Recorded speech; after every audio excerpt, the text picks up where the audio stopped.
They say no be small thing don't happen inside the country now about the former chief of army staff wey be Tukuru Burutai, the Burutai, wey be the former army chief. It should not be small thing. Say this insecurity wey we don dey shout every day. When this our government top officials they use the play so they say it go reach everybody very soon. I say wetin happen? They say this man's convoy, you know, military or for army, say Boko Haram people come in contact with his convoy. They give am shaggy. No be small bidig bada. Now they happen inside there. Boko Haram attack ex-army chief Burutai's convoy in Borno. Now the man, now for window, now he take escape. Now me con dey the other side, say wrong, con this side do. Now me can save the situation. If not, waiting for happen. If for shock Dick and Tom, when we get into details and see what happened inside that place. But meanwhile, in Delta State, they say that the youth of the community don't gather courage, pursue Fulani herdsmen when they inside their community, they cause wahala, give them. May we go into details and I go play you that video there. As it be now, they say former chief of army staff, Lieutenant General Tuku Burutai, retired, narrowly escaped death on Friday after his convoy came under a heavy gunfire attack in Borno State. The assault, believed to be orchestrated by suspected Boko Haram insurgents, has further raised concerns about the escalating insecurity in the region. The revelation was made by the lawmaker representing Borno South Senatorial District, Senator Alin Dume, during an interview on Channels Television Politics Today on Sunday evening. According to Ndume, the retired army general and his accompanying soldiers were ambushed near a frontline military base, which means that the Boko Haram people are not even far from the Nigerian army military bases for this country. Yet, the intelligence of the army cannot fish out the perpetrators of this evil act, while details on casualties remain unclear. The lawmaker disclosed that a fierce exchange of gunfire ensued between the attackers and the troops escorting Burutai. We are in a dire security situation. Just 2 days ago, Burutai was attacked at the front operations base in Borno. His team responded gallantly, but the insurgents managed to destroy several military assets, he said. The attackers reportedly targeted high-value equipment, including mine-resistant ambush-protected vehicles, MRAP VS, tanks, and machine guns. In some cases, Ndume added, the insurgents not only destroyed this asset, but also carted away weaponry and equipment, which should be the year when I tell you now, see, now from window, now in Burutai run, come out. If not beside, I can't do the other side, they tell us, oh, Gami, come this side. And say, they escape the attack. If not, now another story for the year. I say, now ain't good for the country. Saying so now no one do anything. During the time of Burutai, now so soldiers, they complain, say, money where they go take fund them. Now they take, they do okoso. Una no know we do. Una they carry load. Una go they carry all these women where we say they get this thing for back. Una no go focus on the solution. Soldiers will be saying and then they fight. Una no go give them the necessary support. Give them the necessary equipment. Soldiers, they eat rubbish. Meanwhile, the country has excess money. Una will be the organ at the top. Una go they loot money. See the other soldier now. Now say they cry up and down. They complain. Say, money way una supposed take, they fund the soldiers. Una they put them for pocket. The situation in Borno is deteriorating rapidly. Insurgents now move freely, touching and stealing military equipment. It is becoming a full-blown crisis, he added. Ndume also used the opportunity to paint a bleak picture of Nigeria's border security landscape, noting that violent conflict, banditry, and sabotage have extended across the nation. All 6 geopolitical zones are experiencing security challenges to varying degrees. Even in the South-South, we are grappling with economic sabotage like oil theft. At this point, the Southwest appears to be the only relatively safe region, he said. The South-South, that is this Niger Delta area.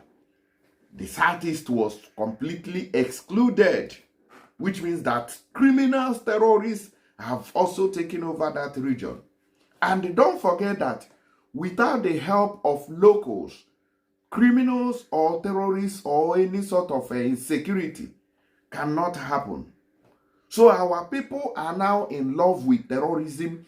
When they see the kind of things happening there, when we condemn it, they come after you. They will say, oh, you be sabo, because they want the playbook of Boko Haram to also be happening in Igbo land.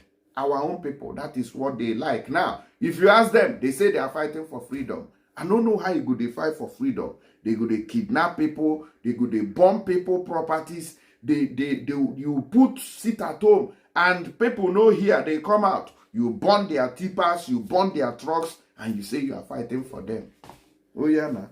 No be here they look. And I go they tell you the truth. Even though they come, they threaten me, I go still they tell you the truth of the matter. Don't worry. When you reach your own turn, you go believe waiting at the talk. No, you never believe now. I don't even want you to believe, but I will keep telling you the truth of the matter. I be so it be. Make we watch Very Dark Man on what happened in Delta State. How these communities chased Fulani herdsmen out of their home. You know, the terrorism or the criminality of the Fulanis are even far. It is easier for people, for you to curb external threat compared to internal threat. That is the one breathing under your feet. It is very difficult to curb that one compared to the one coming from outside. So what we have in Igbo land in the Southeast is an internal threat. It's even more dangerous than what we're getting from the Fulanis. But if you talk them, you become their enemies. Oh yeah, let's go there. But as we go there, so may you not forget to use tap send. Take Manda money go Nigeria. In case you want send money go meet your family and friends. So yeah, now use this app. Download it from App Store and Google Play Store. Use my promo code. If you use it, you are getting £15 extra. That is for people in UK, people in Europe, Italy, Germany, France, and Luxembourg, or just name them. You are getting 15 euros on top of the money that you are sending. What about those in Canada? You are getting $30. Those in USA, you're also getting $30 on top of the money that you are sending. And those in UAE, that is Dubai side them, you are getting 75 AED on top of the money that you are sending to Nigeria, to your loved ones. So what are you waiting for? Just download and start using my promo code. Critics News, type it in capital letters and you see the magic. Oyana, let's listen to Very Dark Man. Oyana, yes. My leg is going back.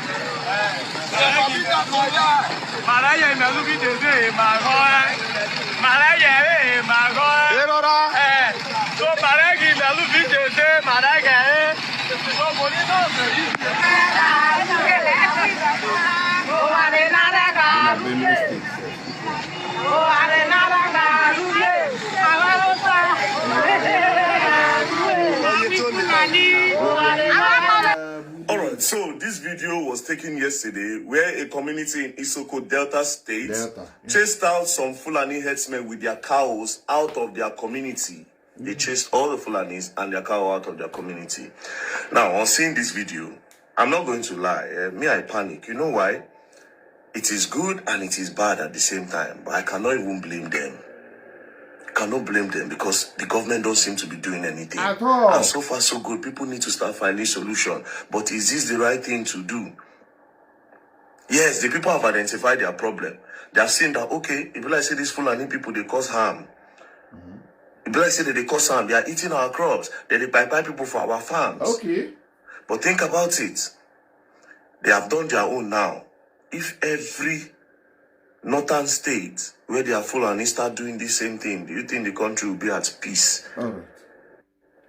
Yes. So, very dark man, let me respond to you. If they start doing that in the northern part of the country, then you have to bring reasons. It's not just coming out to say, whoa, you just come out and open your mouth. Wow. If they start doing that. Has any people from Isoko or from any part of Delta State gone inside the bush of the northern part of this country to be terrorizing them? That is the first question. Don't ask stupid questions. You come here and say if they start doing like that, every other part of the country, they are doing their businesses. They are not entering. You cannot see, oh, Isoko group of people, boys are from Isoko's, from Delta State. They have ganged up inside Borno forest. They have ganged up inside the Sokoto forest. They are now in a Benue forest.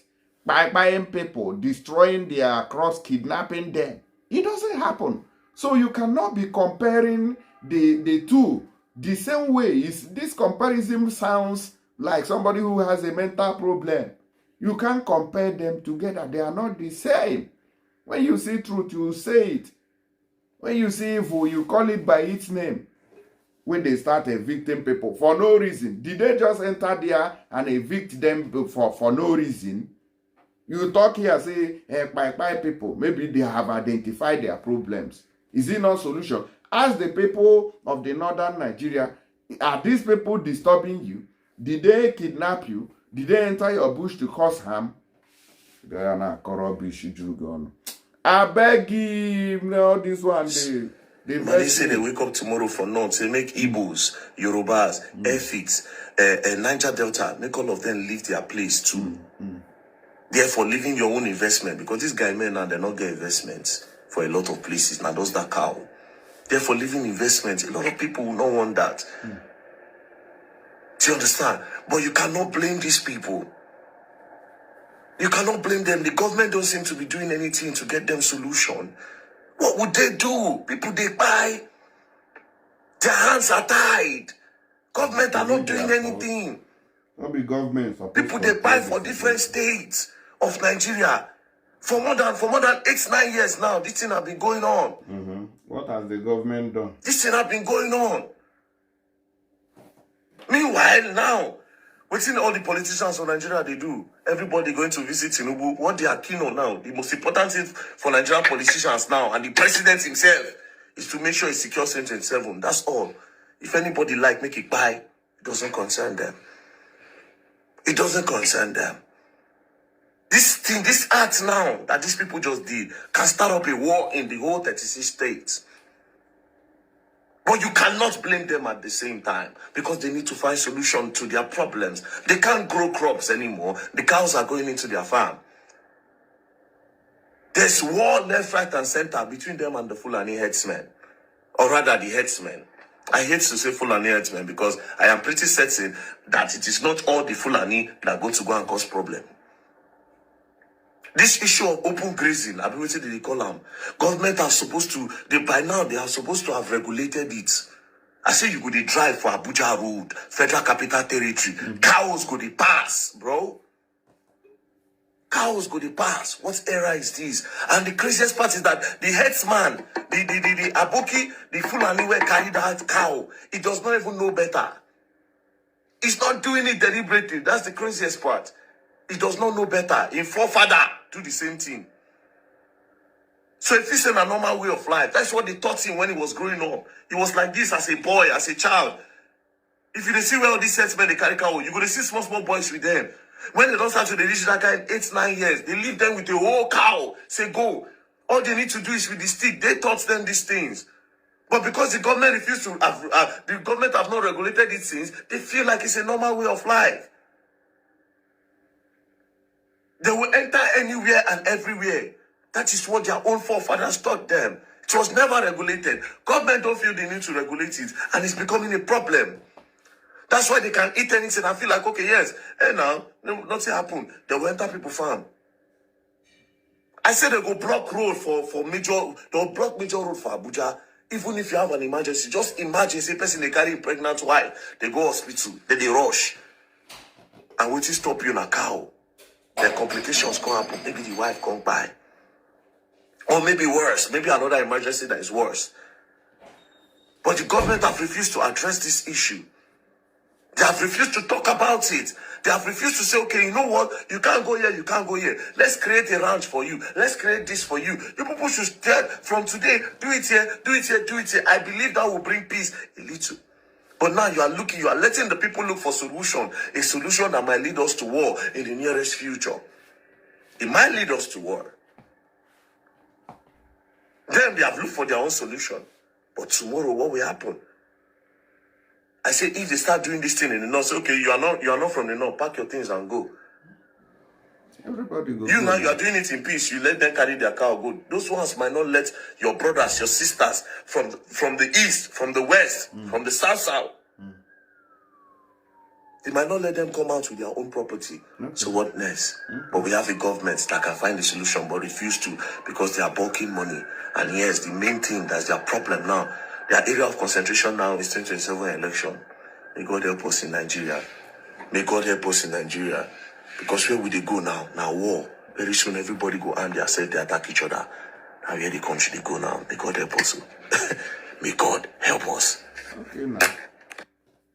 Una don't hear am. Now the matter when they stop, now be that too. I say make I put them on top the table, make everybody use your eyes, see them, and drop their own contribution. Make I know with you the reason, follow the matter. The country don't scatter. Because the government has failed. The government has failed woefully. Imagine now, you know what him be chief of army staff or Oga. You know what him be army. Before, if you hear army, if just hearing the name, you go stand still. Today now, small boys, they carry gun, they attack army, they do them anything, they buy them. Because they have lost, the government has reduced them to nothing. And they themselves too, some of themselves, they misbehave. Oh, go another news.